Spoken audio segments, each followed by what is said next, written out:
റഷ്യയിൽ ജോലി തട്ടിപ്പിനിരയായി നിരവധി ഇന്ത്യക്കാർ കുടുങ്ങിക്കിടക്കുന്നു.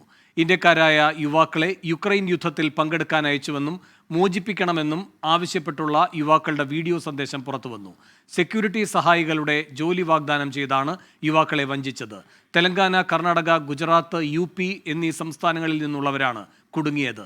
യുവാക്കളുടെ കുടുംബം വിദേശകാര്യ മന്ത്രാലയത്തിന് കത്ത് നൽകി. ഈ വാർത്തയുടെ വിശദാംശങ്ങളും ബൽറാം നെടുങ്ങാടി ഡൽഹിയിൽ നിന്ന് നൽകും. ബൽറാം, എന്താണ് വിവരങ്ങൾ?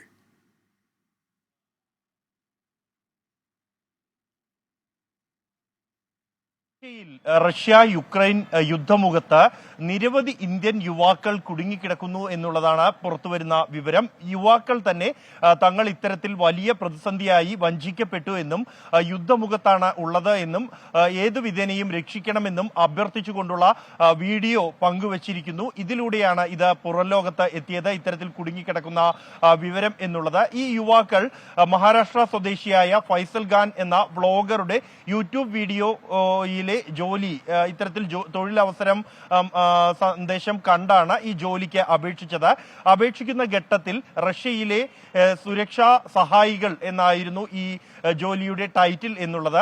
വലിയ ശമ്പളവും ഇവർക്ക് വാഗ്ദാനം ചെയ്തിരുന്നു. മാസം 1 ലക്ഷത്തിൽ കൂടുതൽ രൂപ ശമ്പളവും ഒപ്പം തന്നെ മറ്റ് ആനുകൂല്യങ്ങളും ലഭിക്കും എന്നായിരുന്നു വാഗ്ദാനം.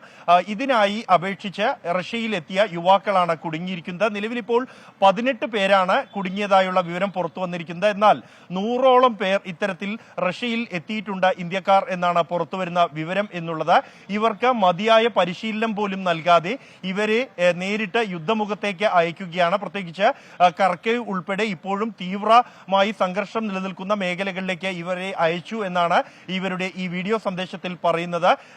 പലർക്കും പരിശീലനത്തിനിടെ കാലിലും മറ്റും വെടിയേറ്റ സാഹചര്യം ഉണ്ടായിട്ടുണ്ട്. അതിനുപോലും മതിയായ പരിചരണം ലഭിക്കുന്നില്ല എന്നും കുറഞ്ഞ ദിവസത്തെ പരിശീലനം, അത് മതിയായ ആയുധങ്ങൾ ഉപയോഗിക്കാൻ പോലും പരിശീലനം നൽകാതെ ഇത്തരത്തിൽ ഇവരെ യുദ്ധമുഖത്തേക്ക് അയച്ചു എന്നുമാണ് ഈ വീഡിയോ സന്ദേശത്തിലുള്ളത്. ഇതിന്റെ അടിസ്ഥാനത്തിൽ ഇവരുടെ ബന്ധുക്കൾ വിദേശകാര്യ മന്ത്രാലയത്തിന്റെ ഇടപെടൽ ആവശ്യപ്പെട്ട കത്ത് നൽകിയിട്ടുണ്ട്. കൂടാതെ AIMIM നേതാവ് അസുദ്ദീൻ ഒവൈസിയും ഈ വിഷയത്തിൽ കേന്ദ്ര വിദേശകാര്യ മന്ത്രാലയം ഇടപെടണം എന്ന് അഭ്യർത്ഥിച്ച് കത്ത് നൽകിയിട്ടുണ്ട്. വേണു.